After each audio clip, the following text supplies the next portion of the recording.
নমস্কার বন্ধুরা, আজ থেকে শিয়ালদহ রানাঘাট শাখায় ছুটবে এসি লোকাল ট্রেন। বর্তমানে রানাঘাট কারশেডে এই এসি লোকাল ট্রেন রয়েছে। এই ট্রেনের আনুষ্ঠানিক উদ্বোধন হবে আজ। আগামীকাল মানে 11ই আগস্ট থেকে সাধারণ যাত্রীরা গন্তব্যে যাওয়ার জন্য এই ট্রেনে উঠতে পারবেন।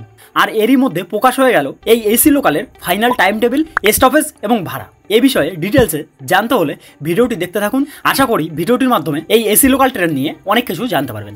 এদিন রানাঘাট স্টেশনে এসি লোকাল ট্রেন পরিদর্শনে গিয়েছিলেন রেলের আধিকারিকরা। ট্রেনের ভিতরের পরিকাঠামো ও যাত্রী সুরক্ষার বিষয়টি দেখে খুশি তারা। দুটি এসি লোকাল আসলেও প্রথম পর্যায়ে একটি ট্রেনই চালানো হবে। পরে পরিস্থিতি বুঝে এই এসি লোকাল বাড়ানো হবে বলে রেলের তরফে জানানো হয়েছে। সোম থেকে শনি সপ্তাহে 6 দিন এই এসি লোকাল ট্রেন চলবে। মোট 12টি কামরা থাকছে এই ট্রেনে। রানাঘাট স্টেশন থেকে সকাল 8:32 এই ট্রেনটি ছাড়বে। শিয়ালদহ স্টেশনে পৌঁছাবে সকাল 10:10 আবার শিয়ালদহ স্টেশন থেকে সন্ধ্যা 6:50 এই ট্রেন ছাড়বে।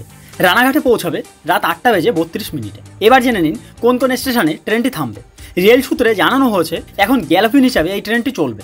রানাঘাট থেকে যাত্রা শুরু করে চাকদাহ, কল্যাণী, কাঁচরাপাড়া, নৈহাটি, ব্যারাকপুর, খড়দাহ, সোদপুর, দমদম ও বিধাননগর স্টেশনে ট্রেনটি থামবে। শিয়ালদহের divisional personnel officer Eklavya Chakraborty জানিয়েছেন, যাত্রী সুরক্ষার কথা সম্পূর্ণভাবে মাথায় রাখা হয়েছে। প্রতিটি কামরায় 30 টন ক্ষমতা সম্পন্ন এসি থাকছে। যাত্রীরা কোনো রকম সমস্যায় পড়লে ট্রেনের গার্ড ও চালকের সঙ্গে যোগাযোগ করতে পারেন। সেজন্য প্রতিটি কামরায় টকব্যাক সিস্টেম থাকছে। ট্রেনে সিসিটিভিও রয়েছে। প্রতিটি কামরায় থাকবেন টিকিট পরীক্ষক ও আরপিএফ ফোর্স। এই ট্রেন পরিষেবা ঘিরে রেলের কর্মী ও আধিকারিক থেকে যাত্রীদের মধ্যে উত্তেজনা তুঙ্গে। যাত্রীদের সুবিধা ও নিরাপত্তার কথা মাথায় রেখে একাধিক বিষয়ে নজর দেওয়া হয়েছে। তবে বিনা টিকিটে যাত্রীরা কেউ চড়তে পারবেন না। ট্রেনেই টিকিট পরীক্ষক ও রেল পুলিশ থাকবেন। বিনা টিকিটের যাত্রীরা ধরা পড়লে তাদের বিরুদ্ধে যথাযথ ব্যবস্থা নেওয়া হবে। দেশের মধ্যে প্রথম মুম্বাইয়ে চালু হয়েছিল এসি লোকাল ট্রেন, পরে চেন্নাইয়ে, এবার পশ্চিমবঙ্গে। পূর্ব ভারতের মধ্যে এই রাজ্যেই প্রথম এই ট্রেন চালু হতে চলেছে। 12 কামরার এসি লোকাল ট্রেনটি তৈরি হয়েছে স্টেনলেস স্টিল দিয়ে। মেট্রোর মতো এক কামরা থেকে অন্য কামরায় যাওয়ার ব্যবস্থা থাকবে প্রতিটি কামরার দুই পাশে স্বয়ংক্রিয় স্লাইডিং দরজা।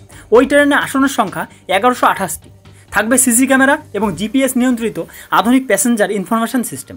ট্রেনে যাত্রীদের বসার এবং দাঁড়ানোর জন্য পর্যাপ্ত পরিসরের সুবিধা ছাড়াও মালপত্র বহনের জন্য অ্যালুমিনিয়ামের শক্তপোক্ত তাক থাকবে ওই ট্রেনে। ট্রেনের গতিবেগ হবে প্রতি ঘন্টায় 110 কিলোমিটার। শিয়ালদহ থেকে দমদম পর্যন্ত এসি লোকালের ভাড়া হবে 35 টাকা আর মাসিক 620 টাকা। ব্যারাকপুর পর্যন্ত ভাড়া হবে 60 টাকা, মাসিক 1275 টাকা। নৈহাটি এবং রানাঘাট পর্যন্ত যথাক্রমে 90 টাকা এবং 120 টাকা। মাসিক ভাড়া যথাক্রমে 1810 টাকা এবং 2430 টাকা। এই ট্রেনের আনুষ্ঠানিক উদ্বোধন হবে আজ। আর এই উদ্বোধনী অনুষ্ঠানে থাকতে পারেন দুই কেন্দ্রীয় মন্ত্রী সুকান্ত মজুমদার এবং কেন্দ্রীয় মন্ত্রী শান্তনু ঠাকুর। মনে করা হচ্ছে এই ট্রেনের উদ্বোধন তাদের হাত ধরেই হবে। তো বন্ধুরা, আজকের ভিডিও এটুকুই। পরবর্তীতে এই বিষয়ে কোনো ইনফরমেশন পাওয়া মাত্রই আপনাদের সঙ্গে শেয়ার করব। সেহেতু চ্যানেলটি সাবস্ক্রাইব করে পাশে থাকুন এবং ভিডিওটি এখনও লাইক না করে থাকলে প্লিজ একটি লাইক করে দিন। আশা করি সবাই ভালো থাকবেন। সবার ভালো থাকাটা কামনা করে শেষ করছি আজকের video. Thank you so much. জয় হিন্দ, বন্দে মাতরম।